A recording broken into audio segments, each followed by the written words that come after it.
Donc, oui, ça projette. Donc, moi, je m'appelle Peter Sinclair, donc je suis artiste et chercheur. Et je suis co-directeur de recherche de Locusonus, du laboratoire Locusonus, qui est une unité de recherche qui est partagée entre les écoles d'art de Aix-en-Provence et de Bourges.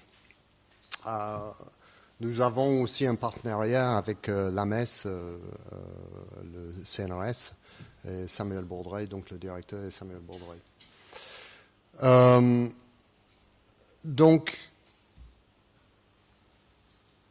les objectifs de Locusonus, ça enchaîne ce que disait Jean-Paul, mais nos objectifs sont quand même spécialisés sur la question de l'audio et plus précisément donc d'expérimenter les aspects innovateurs, interdisciplinaires, transdisciplinaires. C'était quoi du non-disciplinaire ou indisciplinaire? Mais voilà, on est tellement trans que, enfin, peut-être pas complètement, mais en tout cas, nous sommes sur des questions des pratiques des arts sonores. Et donc, ces pratiques, on les considère à partir de deux polarités. En tout cas, aujourd'hui, nous sommes arrivés là. Nos deux, c'est pas vraiment deux axes, c'est plutôt deux pôles peut-être d'un même axe, qui sont les nouveaux auditoriums, donc les usages collectifs en fait, qui se font essentiellement à travers les nouvelles technologies.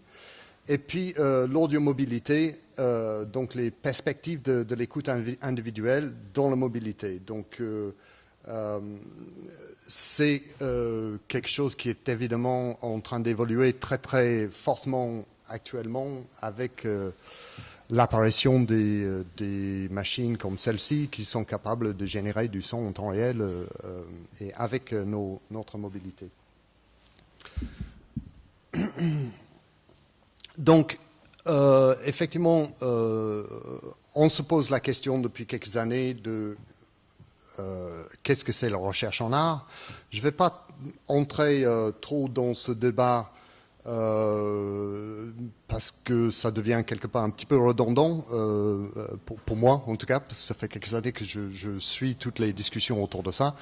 En tout cas, ce qui est important pour nous à Locusonus, c'est effectivement l'idée que cette recherche est en base pratique. C'est quelque chose qu'on défend depuis le début, corps et âme, parce qu'il y a un peu deux écoles à l'intérieur du milieu culturel. Celui qui considère que la recherche en art va venir du côté de la recherche sur l'art, c'est-à-dire toutes les gens qui sont très qualifiés dans les écoles d'art pour parler de ça, les historiens, les philosophes, enfin peut-être plus les historiens et les gens qui ont fait l'art plastique ou un aspect critique sur l'art. Et il y a ceux qui pensent qu'en fait il faut partir en mettant l'objet artistique au centre de la recherche et construire la recherche autour de ce pratique. Donc nous sommes fermement sur cette position. Donc d'où la question de transdisciplinarité en fait, parce que en réalité, même si toute pratique de recherche aujourd'hui est non disciplinaire, des gens en histoire de l'art, par exemple, ne voient pas du tout la chose comme ça. Ils focalisent de manière très précise sur un aspect particulier de la production artistique, tandis qu'un artiste qui va faire sa recherche va nourrir cette recherche de différentes choses qui tournent autour de son œuvre. Alors, ce que je vous propose de faire, c'est que rapidement, je vais vous décrire ma propre thèse doctorale que j'ai terminée il n'y a pas très longtemps. Mais juste à titre d'exemple, je vous rassure, je n'entre pas dans tous les détails de cette thèse, mais juste pour donner peut-être un petit peu une idée de la démarche, une démarche possible. Donc ça, c'est le titre. C'est en anglais. Hein. Je l'ai fait à l'Université des Arts de Londres. mais en deux mots, la pratique de cette thèse, il s'agit d'un projet qui est de générer de la musique pour la voiture à partir de la route, enfin des mouvements de la voiture. Donc en fait, c'est une machine qu'on met un peu comme un GPS dans la voiture et qui capture des informations sur le mouvement de la voiture, donc par la même occasion de la surface de la route, la géographie ou le relief au moins, et aussi la conduite, le style de conduite, et aussi avec une caméra, il capture le paysage qui passe et il génère un certain nombre de données à partir de cette analyse de l'image. Alors, donc une fois qu'on a dit ça, c'est donc quelle est la recherche autour de ça. Donc, je vais vous rapidement décrire un peu les chapitres de ma thèse. Donc, pour moi, la question que pose ce travail, c'est quoi faire avec des données en temps réel. Enfin, c'est-à-dire comment des données en temps réel peuvent devenir une forme artistique.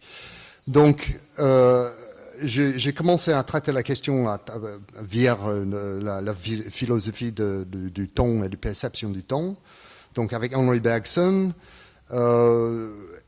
pour ensuite enchaîner sur la manière dont les humains peuvent être construits de la narration à partir de l'instant bergsonien, on va dire, mais donc où je fais un pas de travers donc avec Daniel Dennett, hein, donc je pense que tout le monde ici doit connaître. Ensuite, parce que moi je suis en train de travailler avec quelque chose qui est un peu extérieur à l'humain, c'est-à-dire que je ne suis pas simplement sur une question de cognition, en tout cas pas de cognition humaine, j'ai essayé de trouver des théories qui incluent plutôt l'environnement, l'extérieur. Donc j'ai utilisé Gregory Bateson donc, et ses cybernetiques, et aussi le rythme analyse de Henri Lefebvre. Donc ça, c'est pour le parti purement théorique. J'ai fait aussi ensuite un chapitre qui est dédié un peu à des compositeurs des précurseurs de ce que moi j'appelle la sonification, enfin ce qu'on appelle la sonification, c'est-à-dire la manière de transformer les données en son, qui sont normalement pas sonores. Et donc là-dedans, j'ai travaillé sur Xenakis, qui est un peu le précurseur de la musique algorithmique. John Cage, parce que John Cage ouvre l'espace sur le quotidien, c'est-à-dire que l'idée que la composition échappe au contrôle du compositeur, ce qui est extrêmement important dans l'œuvre que je suis en train de créer. Mais aussi Murray Schafer qui a inventé le concept de le paysage sonore.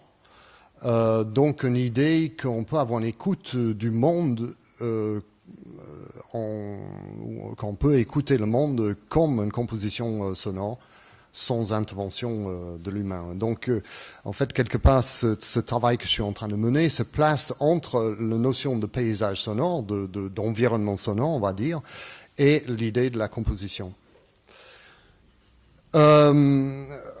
Ensuite, le travail que j'avais mené avec Daniel Dennett un peu sur la conscience et la construction de la narration m'a emmené à vouloir travailler plus précisément sur la manière dont on construit la scène sonore et musicale. Donc, j'ai traité de la condition auditive musicale avec Bregman, donc le Auditory Scene Analysis d'Albert Bregman. Et ensuite, j'ai fait une sorte de tour d'horizon de tous les artistes qui travaillent aujourd'hui avec la sonification des environnements.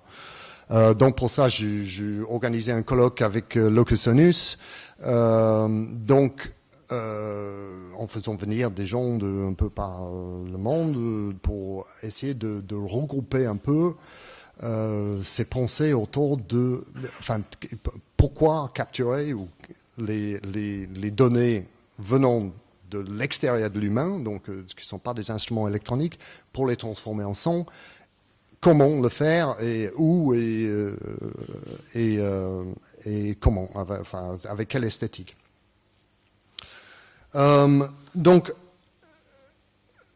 grosso modo, tout ça se m'emmenait ensuite à un descriptif de la pratique elle-même qui est un pratique de programmation. Hein.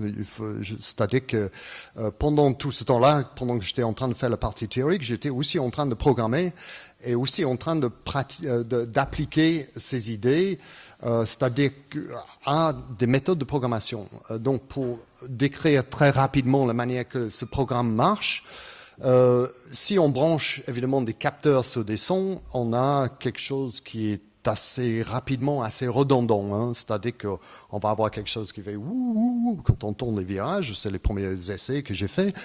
C'est pas forcément ce qu'on a envie d'écouter en voiture. Donc, j'étais mené donc sur ces notions de quelque part de construction de narration. J'ai parti sur des principes d'extraction de données significatives à partir des données entrantes de ces capteurs. Donc, je capture des événements.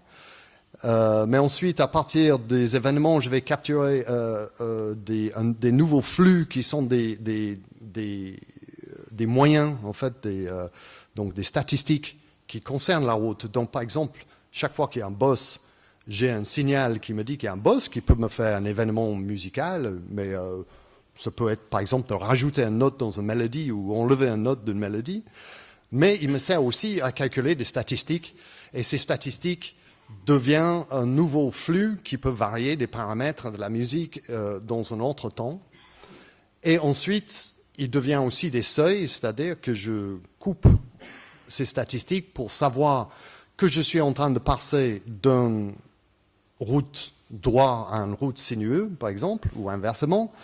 Et ces seuils deviennent des signaux qui me servent pour faire une orchestration. C'est-à-dire que donc, la musique va changer en permanence en fonction de la type de route sur laquelle on est en train de conduire. Bon, je ne vais pas trop m'étaler là-dessus, mais donc c'est un programme qui est devenu assez complexe.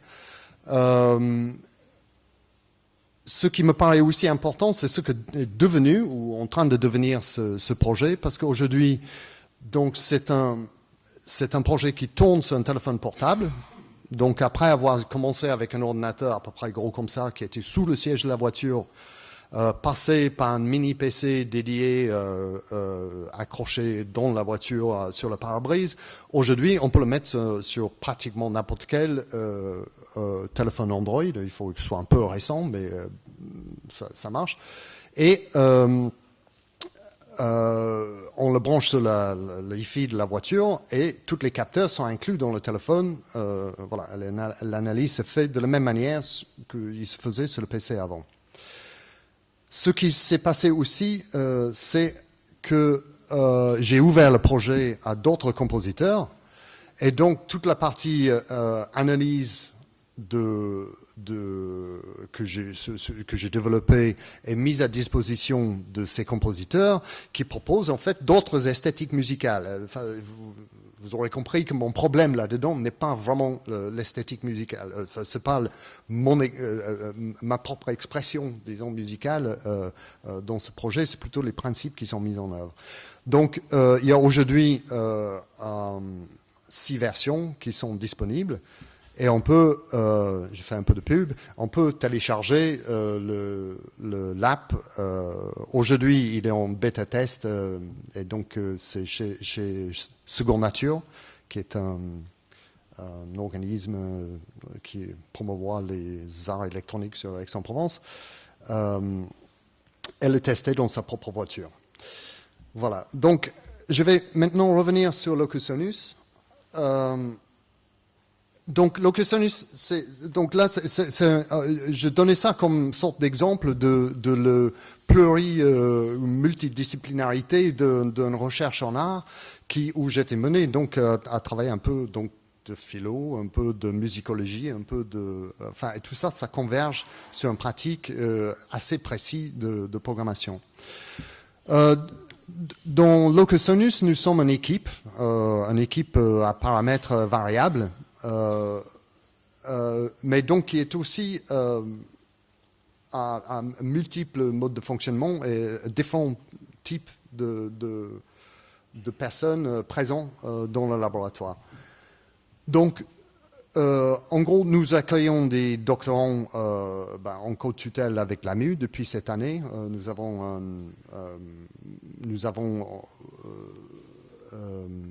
obtenu l'acceptation de l'idée d'un doctorat de création, donc où le travail artistique est placé au centre de la recherche et où ce travail pèse dans le poids de la thèse.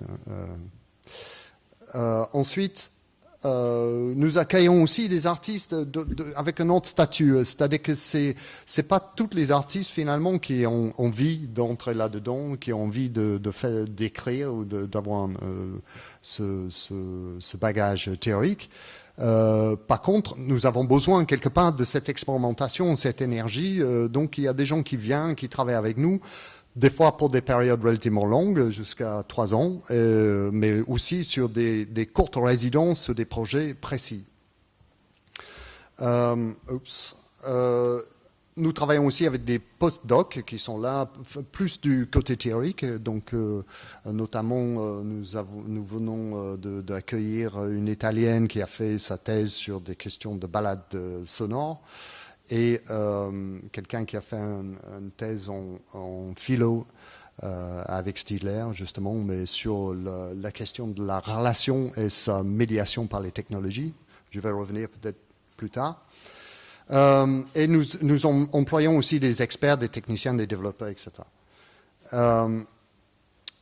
Donc, ces deux axes ou ces deux pôles de nouveaux auditoriums, ils se déclinent après dans des problématiques qui deviennent des questions pratiques, en fait.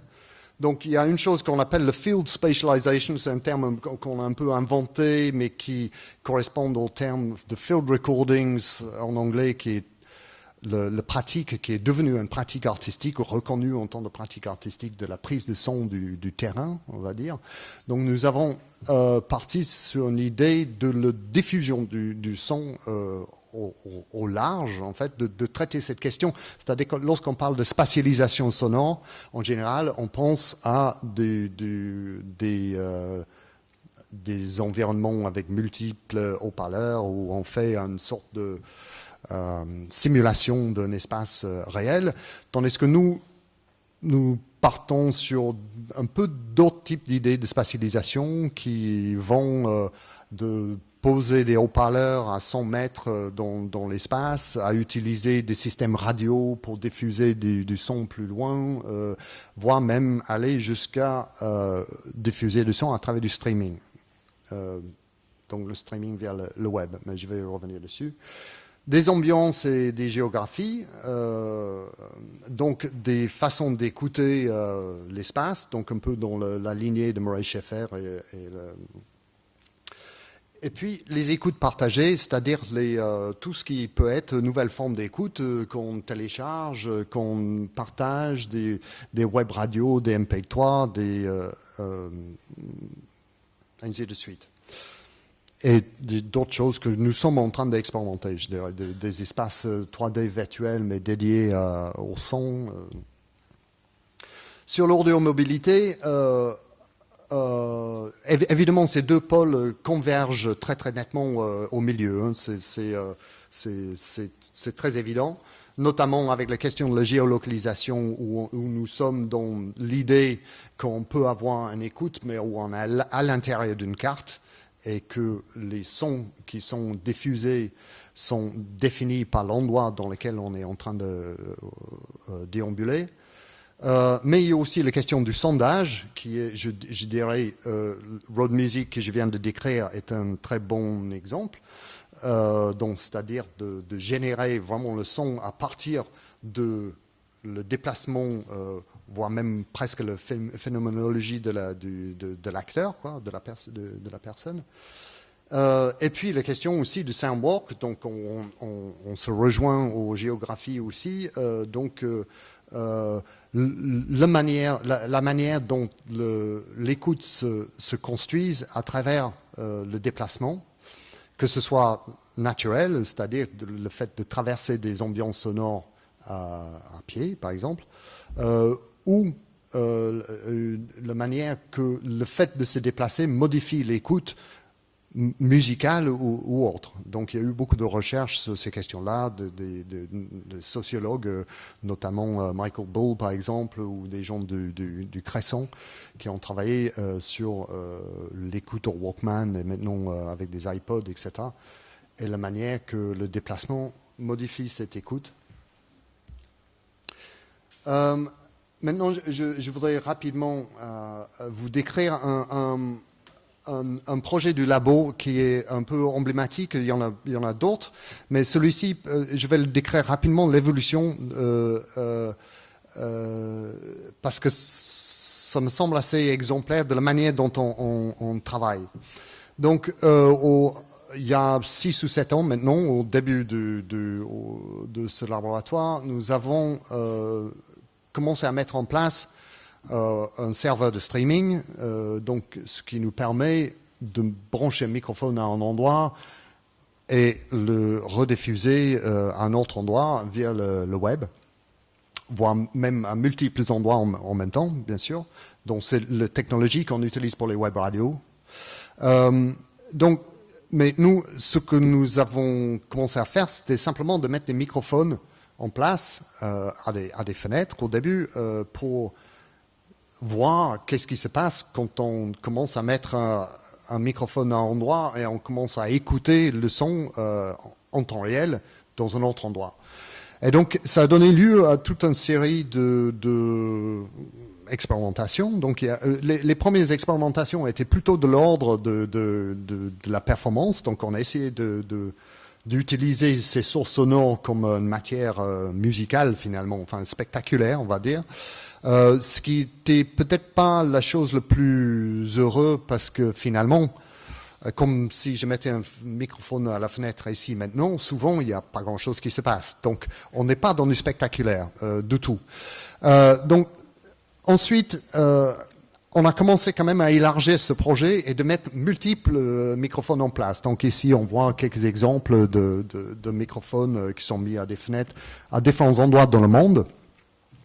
Et nous avons ouvert ce projet en contact avec un peu tout le réseau des artistes sonores internationaux via des listes, etc. Et donc nous avons mis en place une carte où on peut voir les streams en train de fonctionner. On peut cliquer sur la carte et on peut écouter ces streams en temps réel. En même temps, donc cette carte existe toujours. Hein. Vous allez sur notre site localsonus.org. Malheureusement, ici dans j'ai essayé tout à l'heure et comme d'habitude dans les universités, le voie de stream est bloqué. C'est pour pas que les étudiants regardent la télévision en ligne, je suppose, ou quelque chose comme ça. C'est très souvent le cas dans des institutions. Mais bon, chez vous, vous pouvez écouter, donc vous pouvez aller sur la carte et faire un peu une tour du monde comme ça, en cliquant sur les différents microphones et en écoutant en temps réel le son qui arrive des différents endroits dans le monde. On peut regarder la carte pour voir où ils sont aujourd'hui, mais il y en a... Ils varient, il va, il vient parce que c'est difficile de les garder totalement permanents, mais ils sont étalés. Donc ensuite, les différents artistes et différents chercheurs dans le labo sont emparés de ces streams. Donc ici, on voit Esther Salmona qui a développé une sorte de pratique un peu de performance, je dirais, mais qui consistait à naviguer sur ces streams et à décrire ce qu'elle entendait. C'est-à-dire, elle écrivait des textes en faisant des sauts dans l'espace. Elle sautait d'Aix-en-Provence à Chicago et vers le côte est de l'Angleterre, et en décrivant tout ce qu'elle entendait au fur et à mesure qu'elle avançait. Et donc pour ceux qui connaissent Doctor Who, elle avait une sorte de TARDIS comme ça via cette carte. Donc, je suis pas forcément dans l'ordre chronologique, mais un autre développement qui a été important, c'est qu'on a créé une petite boîtier, parce qu'on avait du mal à faire en sorte que ces streams restent permanents, parce que ça bloquait un ordinateur pour quelqu'un. Donc, on a développé une petite boîte qu'on appelle un Streambox, qui est un mini-ordinateur, et qui consomme très peu d'électricité, qui fait pas de bruit, qui ne chauffe pas, et qui, donc, qu'on peut laisser tourner avec un microphone branché en permanence. Donc, ça nous a permis de commencer à consolider cette carte. Et on a commencé aussi à travailler sur d'autres formes d'œuvres en diffusion. Donc, ici, on a commencé à voir comment on pourrait diffuser dans l'espace nos streams. On a fabriqué ces haut-parleurs qui sont des sortes de douches sonores. C'est un parabole qui focalise le son. Donc, on entend le son que lorsqu'on passe sous le parabole. D'accord ? Donc, ici, il est installé sur le Frioul pour le festival Mimi, mais nous avons présenté la même chose. Par exemple, ici, c'est le gare international de Bruxelles. Et donc, c'est un endroit où il y a beaucoup de passants, mais qui reste quand même assez calme. Et donc, toutes les passants, ils passaient obligatoirement sous ces streams. Et donc, ils entendaient le son qui venait des quatre coins du monde en passant dessus, consciemment ou pas. Mais, donc voilà un autre exemple de stream, c'est chez moi. Et c'est la dernière version de ce Streambox que nous avons créé qui utilise ce qu'on appelle un Raspberry Pi, c'est un petit ordinateur qui vient de sortir il y a 2 ans à peu près et qui coûte 35 €. Et donc maintenant nous sommes en train de faire une sorte d'effort pédagogique pour faire en sorte que n'importe qui peut configurer sa propre boîte, s'inscrire sur notre carte et mettre en place le stream. D'autres projets qui utilisent donc justement ce Raspberry Pi qui est tout petit et qui commande peu d'électricité. Donc l'été dernier, ou c'était l'été d'avant, peut-être même, l'été dernier, la Sainte-Baume, nous avons mappé le Sainte-Baume. Grégoire Lovin, qui est un de nos doctorants, a mis en place une série de streams qui traversaient, qui faisaient une sorte de coupe de la Sainte-Baume allant du côté intérieur à le côté mer, à des points. Bon, il y en avait un micro dans la grotte, un autre dans la forêt, un autre en haut sur la crête. Et donc, on pourrait voyager, faire une espèce de traversée de la Sainte-Baume.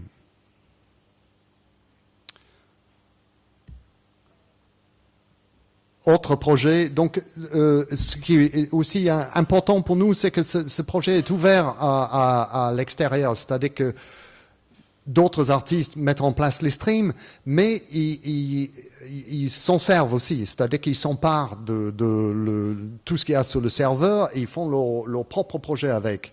Donc ici, c'était au mois de mai pour la journée nationale du chant d'oiseaux en Angleterre.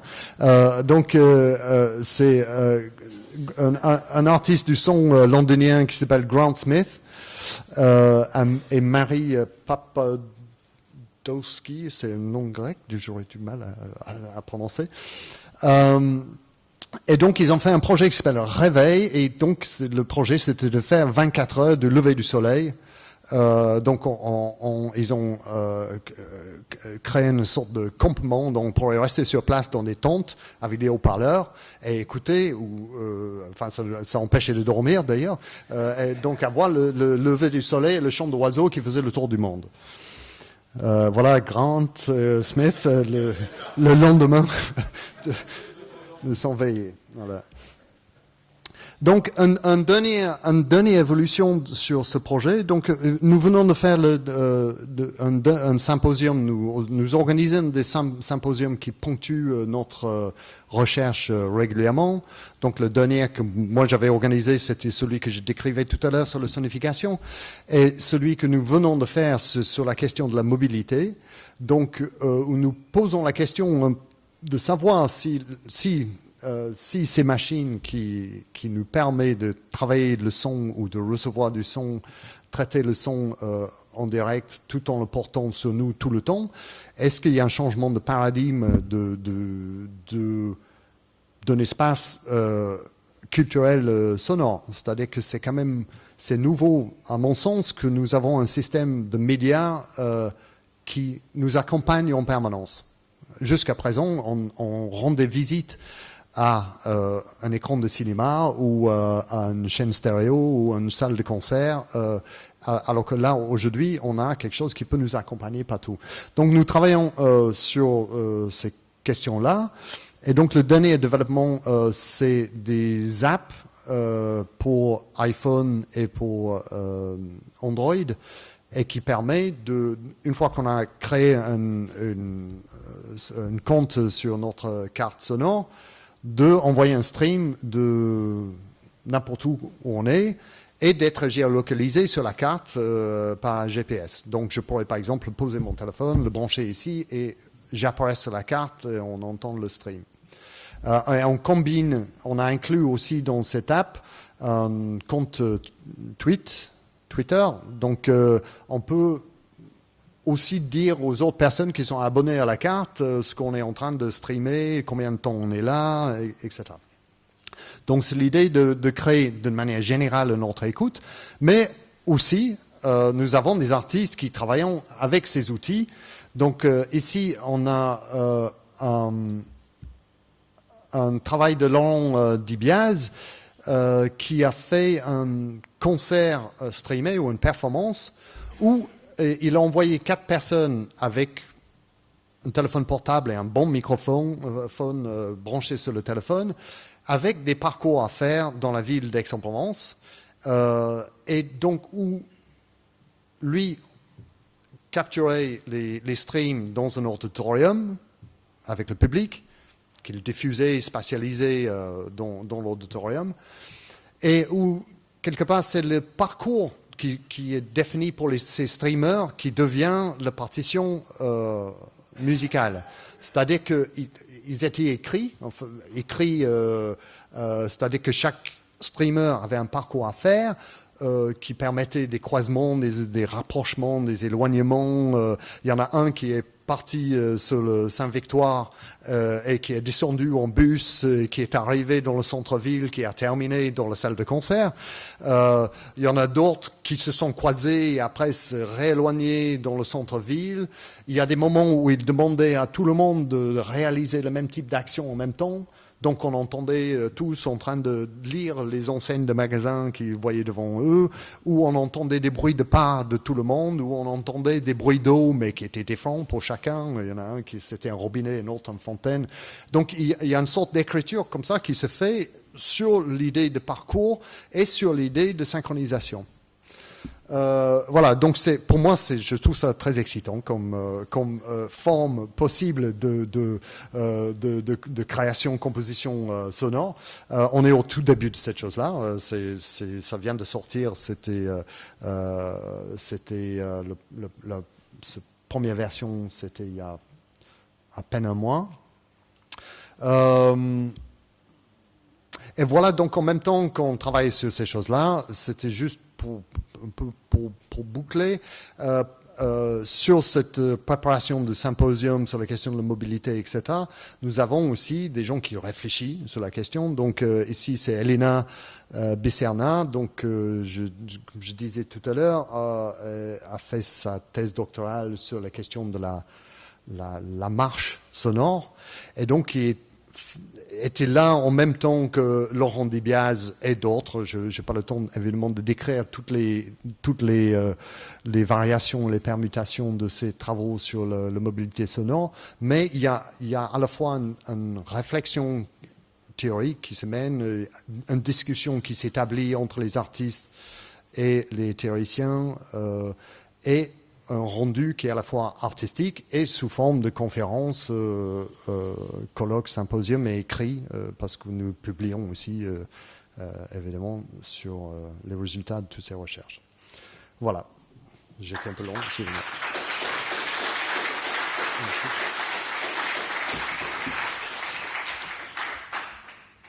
Et ici, on voit la carte sonore.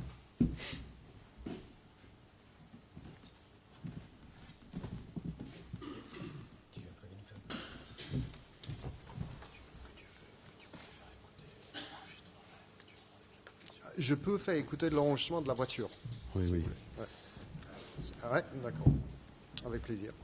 Donc, ici, c'est un...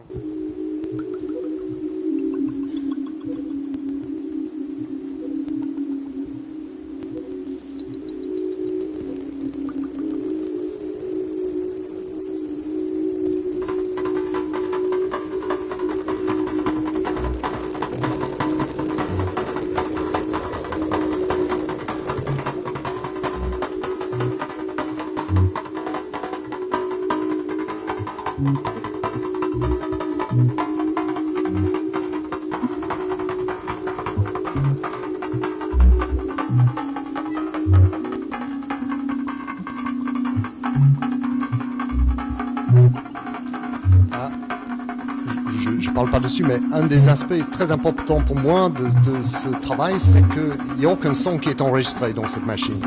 C'est-à-dire qu'en fait, tout vient de la synthèse, et même l'onde sonore, en fait, c'est les vibrations entrant des accéléromètres qui est modifié, c'est-à-dire qui devient la base pour toutes les synthèses qui en découlent. Donc en fait, le timbre du son change en permanence aussi avec la surface de la route, les accidents, etc. J'avance un peu pour que vous vous rendez compte comment ça s'évolue. Ah, un peu trop loin peut-être. Donc on est dans un autre type de conduite.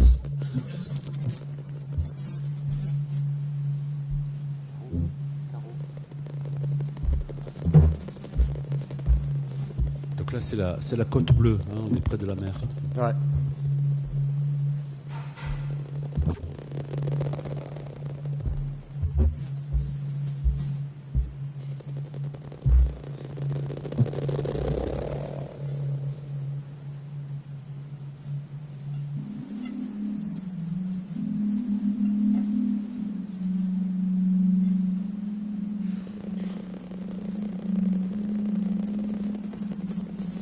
Si vous entendez bien,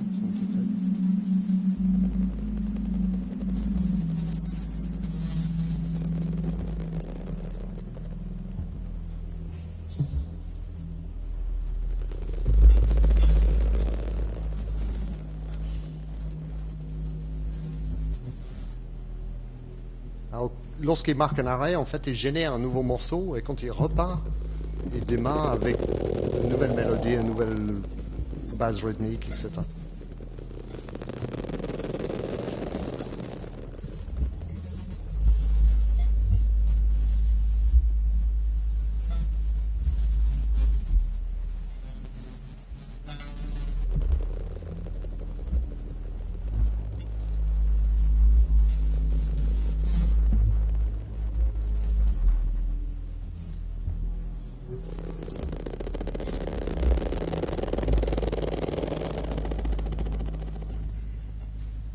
J'avance un peu encore. Là, on entend les essuie-glaces.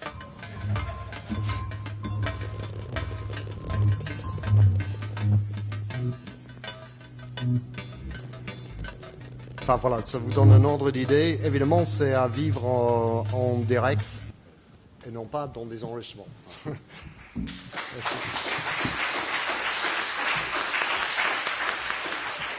Bien, merci beaucoup.